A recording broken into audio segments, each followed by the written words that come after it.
So on today's episode, I have my sister coming on. So in this episode, we kind of dive in with all the underlying issues, what's happening in the world at the moment. You kind of tell that we hang out too much, but I hope you guys enjoy the episode. Let's start. What's been going on, Amber? Not much. Corona. Yeah, it started really awkwardly. Got to continue doing that because I'm like noticing all like podcasts have just been really awkward at the start. So I'm like, I need like see how many episodes I can just make it. It's just like, oh, hey, how are you? Just like stutter. No, you could just do like a montage of all the awkward stuff. It's like, yeah, it'd be funny. Chill, Yeah. But all right. So today I want to cover with you, because I want to have a good deep conversation with this. So we're looking at, with what's going on in the world, because it's pretty crazy in that. Corona. Yeah. And so we want to look at more the underlying issues. But before we get on to those topics, just go, what are your thoughts on what's going on, not what's actually, because everyone's got theories on it. I mean, apparently it's many different things. Battery, all this to change a bird, apparently China and their stocks. A whole bunch of conspiracy theories. Obviously, it's a normal flu. Like, I get it, it's killing a lot of people at once. It's just like swine flu, though. It killed a lot of people at one time as well. Doesn't it come around every eka, basically? Killed a bunch of people then.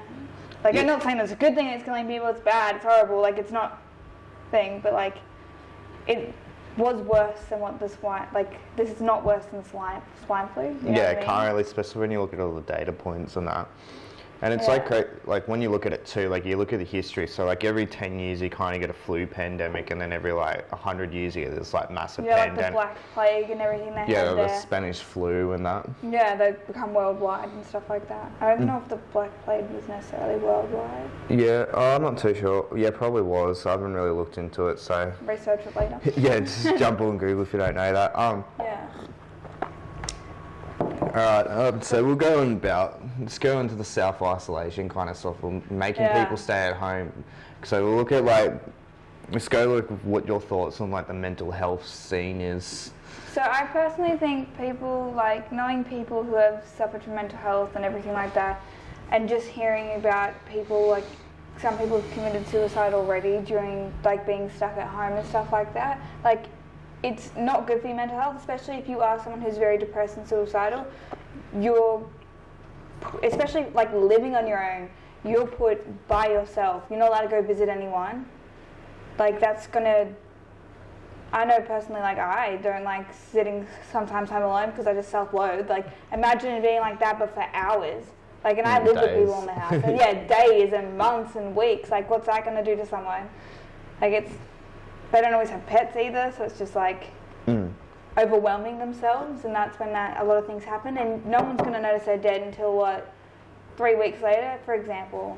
Yeah. Because no one can visit them. I guess that's the good thing with social media and that too, because you got so much contacts, but with my research into mental health, social media is great. You got so many great components to it, but then with great things come with a lot of disadvantages. But then you don't realise these people are going to just ignore every message someone sends to them, and they're not going to... Especially our depression, don't really think of that too. You don't think about anyone else, in that aspect. Yeah, definitely true. Because social media is great, but it also you still got people that are out, doing family games and that. You can see all that on Facebook. So it's people only post the good stuff happening on Facebook, or I shouldn't be just segregating Facebook, but social media generally. Well, that's also the thing. You could have a family that's playing games, and then that same family later in the night drinking because they can't stand to be around each other. It's their coping mechanism. That's how you're going to create alcoholics, because it's going to become an everyday thing. Yeah, because even Donald Trump said something like this. This is even keeping everyone at home and destroying the economy. There is it's both sides of the story of this. Yeah. It's going to cause people to jump into drugs, jump into depression, jump in there becoming an alcoholic because they have nothing to, they lost their purpose, or they're just on that border. Especially if they've lost their job and everything. That's a lot of people, like a life is revolved around their job. Yeah. Because obviously a lot of people revolve themselves around money, and now that it's all gone, it's just like, whoa, like what am I meant to do? What is my purpose? Like, yeah, because it creates structure. Because even though like I've noticed like being like only working 1 or 2 days a week, like my structure's gone completely out the window. Exactly. It's so fucking hard to get back on track. Like especially if you're working a 9-to-5 job every day and you've just now been cut, like. Yeah, like it's all right to do it gradually. Like I'm lucky enough that it's been gradually and before it was full lockdown. Whereas like these people have gone from 9 to 5, Monday to Friday to nothing at all. And like the other thing that sucks too, if you are one of the people that are still working and you earn a certain amount of money, everyone in your household doesn't get that money. Like they have to live off you basically. Yeah, because it's government subsidies exactly, and that. And they can't get the government's help because of the one person that lives in their house who earns enough money for even though that they've stretched that out, but still, like when you think of it, you're trying to take care of 4 other people that aren't working, even though say for like 60 grand a year, yeah, it's a lot of money for one person.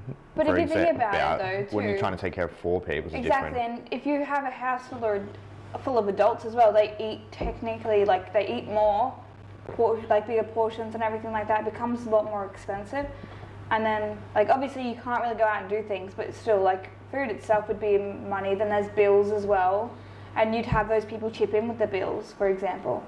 And a lot of places, if they're renting, for example, each person pays a portion of it, whereas that person's not used to that. I was actually listening to a client the other day, and three of like one of his daughters live in a share house with 2 other girls, sorry.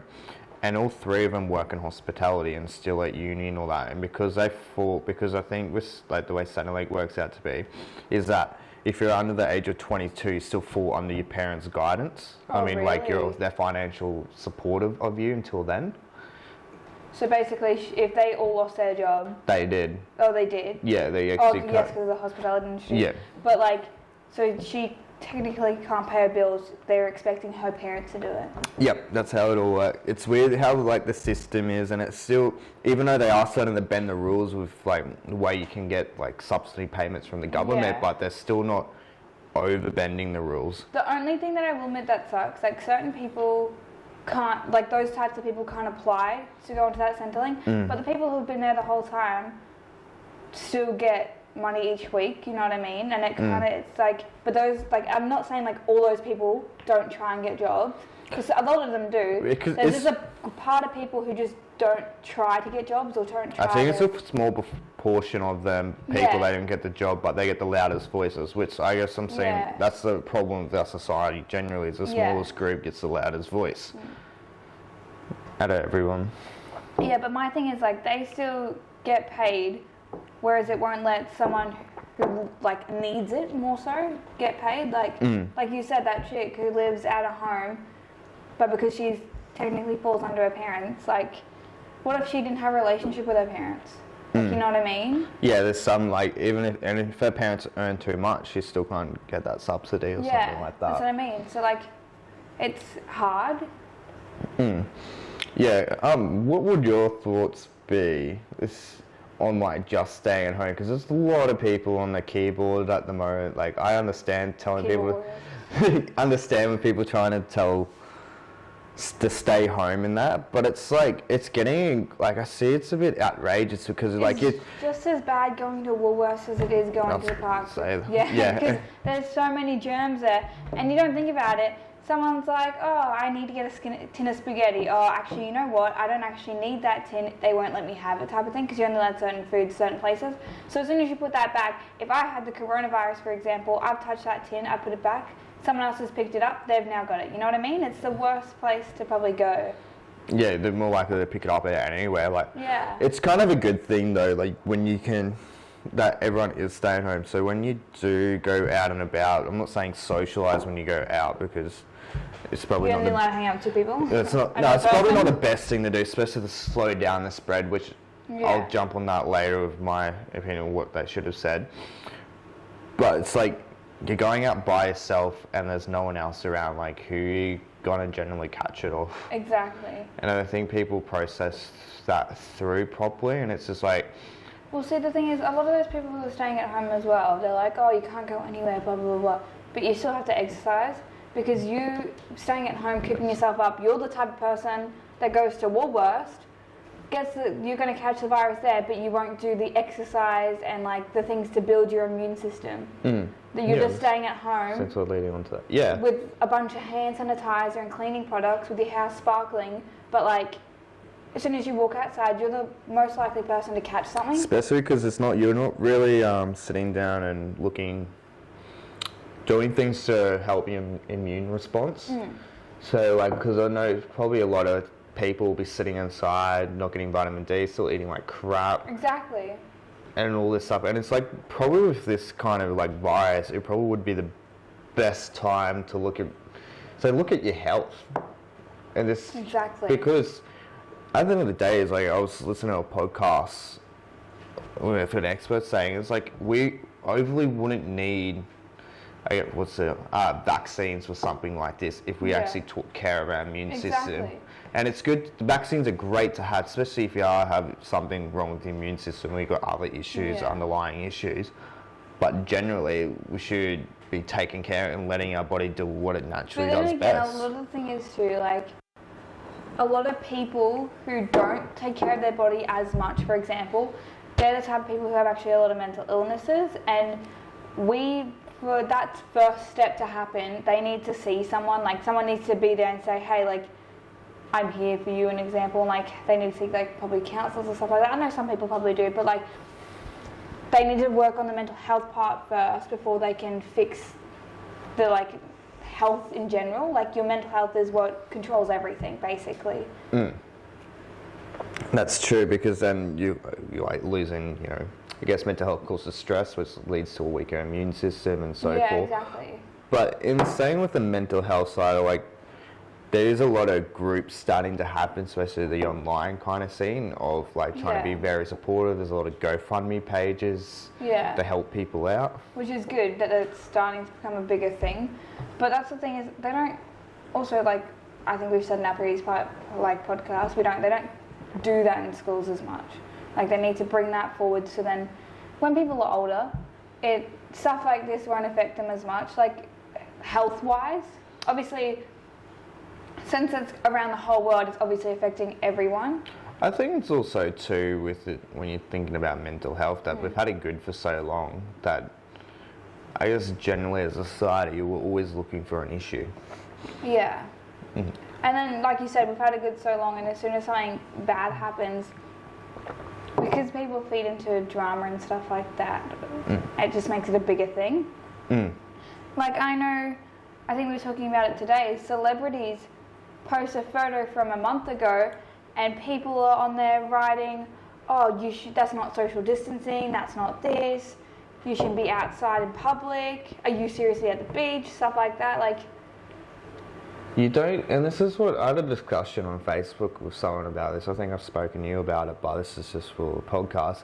Is that someone kind of actually posted a screenshot of a Snapchat of their conversation of that certain person having a go at their friend for going out and hanging out with mates, and I just commented and it was like, well, like you think like you telling them and having a crack at them and posting all over Facebook, is it going to stop anything? No. Like, you just sit there and like kind of be glad you're doing the right thing. Exactly. Like there's better ways to say, hey, like I don't think you should be doing that. Especially if you're their friend, you don't want to make a scene so you push them away, because that's also a cause of like depression and stuff like that. That's a start. As soon as you lose people that you were close with, it affects you. It's like grieving someone who's died. It's the same grief system. Because currently we're losing a way of life. Exactly. And like the whole world's going through a grief stage. So like at the moment, most people are hanging around trying to find a story to, add to what's going on, like anger. Exactly. All the emotions, depression, blah, blah, blah. But sometimes one thing I've learned, which I've probably just started applying this week, we don't really need, a story to attach to the emotion. Then you get caught up in the emotion. Yeah. And that's what so many people are doing. They get caught up in the emotion and trying to find the story of what's really going on. We're coming up with like conspiracy theories. But the thing is, like stories no one about. lets something just be it. Like, Yeah. it's just a virus. Mm. But then some people are like, no, it can't be just a virus. It's going to be because this person wants this to this to this to this. And it's like, it could just be that. It's like a plant. It's just a plant. Mm. That's definitely true. And also too, like there's so many cracks in, say, like the media stories, you know, other stories people come up with, what experts are saying, all that. And I think just generalize everything. No one knows. Yeah. Not even our politicians, you know, the leading doctors, you know, no one knows what's going on. Exactly. And you're not going to know until, like, there's further research. Like, they're like, oh, this person's making a cure, this person's doing that. But you do realise it takes a long time to even test the cure and, like, make a cure. And then if that has any side effects, find out the side effects, find out how to fix the side effects. And, like, not every cure works for everybody. And that's why they got to do testing on well over 100,000 people. Exactly. So, like, for a vaccine. So, like, not in a bad way, though, but you need that many people to catch the virus in the first place. But yeah, what were you going to say, sorry? So you need, for a vaccine to be approved, you can make it, they can make a vaccine overnight. It's not hard to do. Yeah. But to get it all approved and go through each stage of everything is 12 to 18 months. Yeah.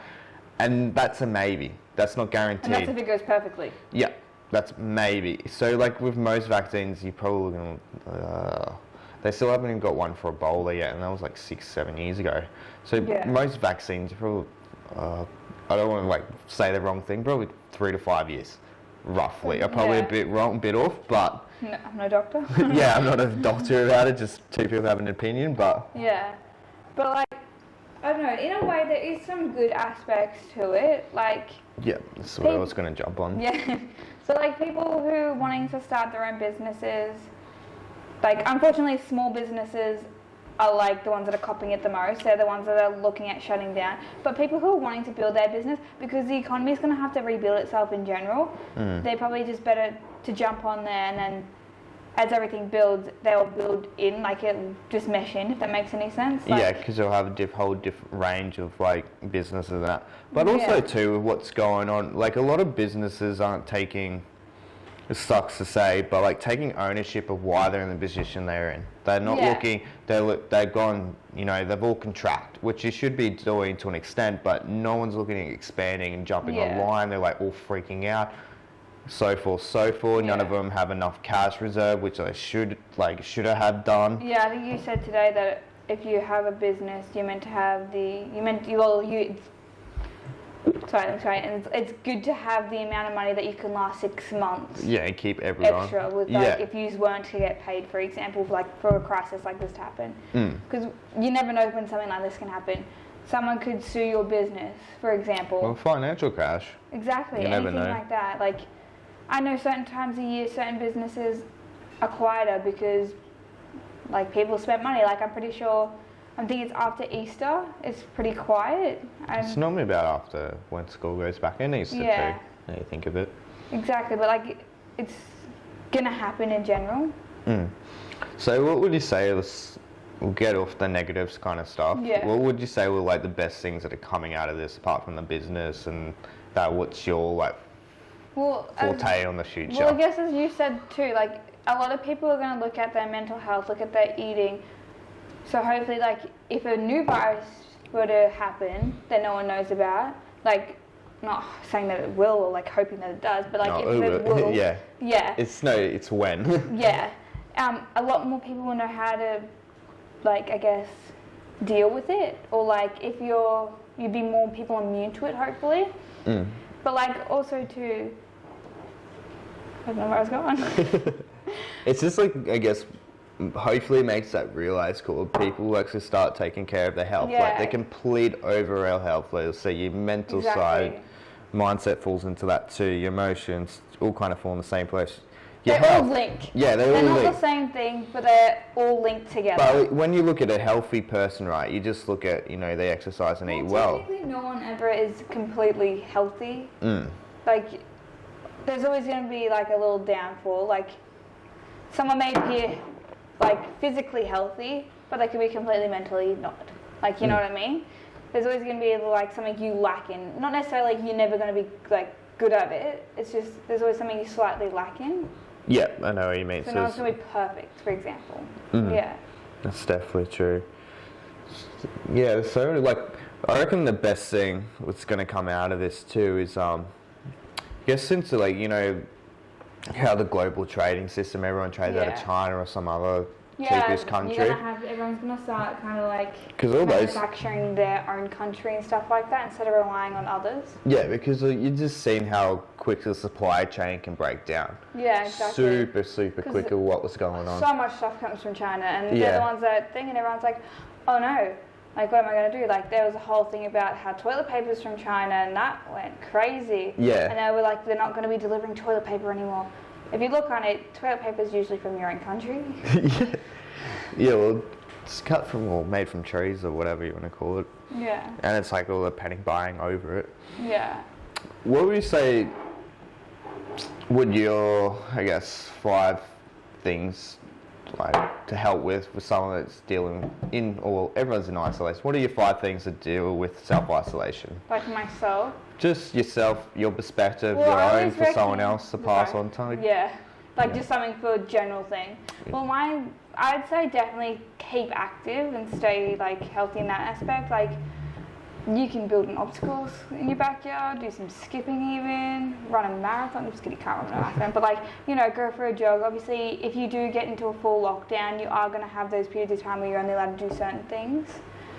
But my thing is also have some downtime for yourself as well, because especially if you live in a household with other people, you're going to need some time apart. I know it's not, you don't get that big of a distance, but like you don't want to be at each other's throats the whole time you're in isolation. The other one is also like try and be social. Like obviously you can't go visit people, but like still check up on everyone, make sure everyone's doing okay, because you don't want to be like, especially if someone's stuck alone, they're the person you need to reach out to more so, because they're not going to obviously reach out to you. Like they're the people who are going to suffer with mental health and stuff like that. So what's I'm trying to think of the one. Like that's what I mean, because everyone's becoming a lot more social with it in a way. Like I was hearing about places where people are like, hey, like you need, I'm sorry, like I've ran out of toilet paper, we don't have any. Someone's like, oh, I've got you, we've got some. Like, you know what I mean?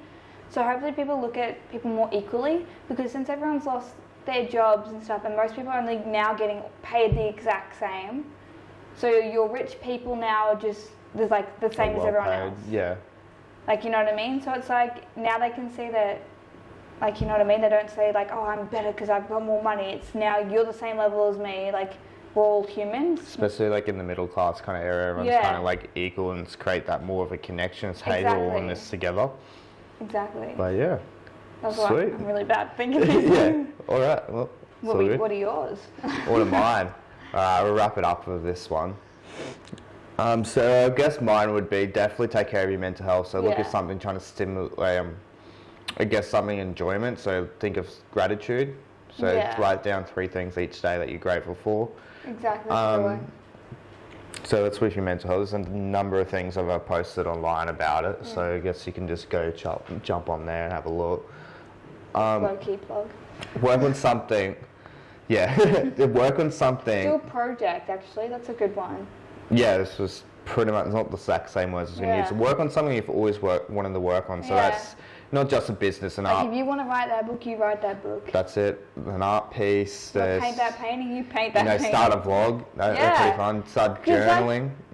Even that, you can just come up with some whack stuff just being stuck at home. Because I know people being bored, I reckon is pretty good. You come up with the craziest thing. You come way more creative too, because if you leave your phone in another room when you do that too, and watch how creative you become. I reckon so. That's give a phone to someone else to film it, because that'd be entertaining. But like, you can do it. No, vlogging plus blogging. Yeah, you can blog that type of stuff. Yeah, or even a blog, like where you type. Yeah, definitely. So number 3, I would guess to go the same. Exercise. Yeah. The number 4 would be take care, start eating right. Because also when you exercise, you're going outside, you're getting that fresh air. Like people who are stuck in apartments, they can't really go out and get that fresh air within that like time that they're in the house. And it's also important in that certain time. It's also important to get vitamin D too. Yeah, exactly. Because that helps your immune response. Yeah. And number 5 would be look at any way to get rid of dopamine. So it's a chemical. Oh, okay. So it's like when you're looking at screens and that. So look at any way you can cut out screen time. Yeah. So that's like reading a book, blah blah blah. Like playing with Lego. that's a good one too. Like try and look. Even gardening. Yeah, and look at cutting out drinking, doing all the other kind of stuff. Look at anything that's you get that dopamine fix, because at the end of the days when you go back to normal, it's going to be twice as hard to get back to where you were. Exactly, but if you start it on a good schedule in your isolation time. Also number 6, have a schedule. Yeah. Yeah, so that's a good thing. Like, get up in the morning at a certain time, trying to just try and treat it like a normal life. Don't always go because I know certain people are just gonna end up being nocturnal in that time. Like I know I'd probably try and suffer with that. Like I try not to, but like you'd become nocturnal. Yeah. That's definitely it. Alrighty. Yeah. Cheers for the chat. No hand touching. So if you guys like today's episode, make sure you give us a like, a review, comment, whatever, and make sure you share it with a friend.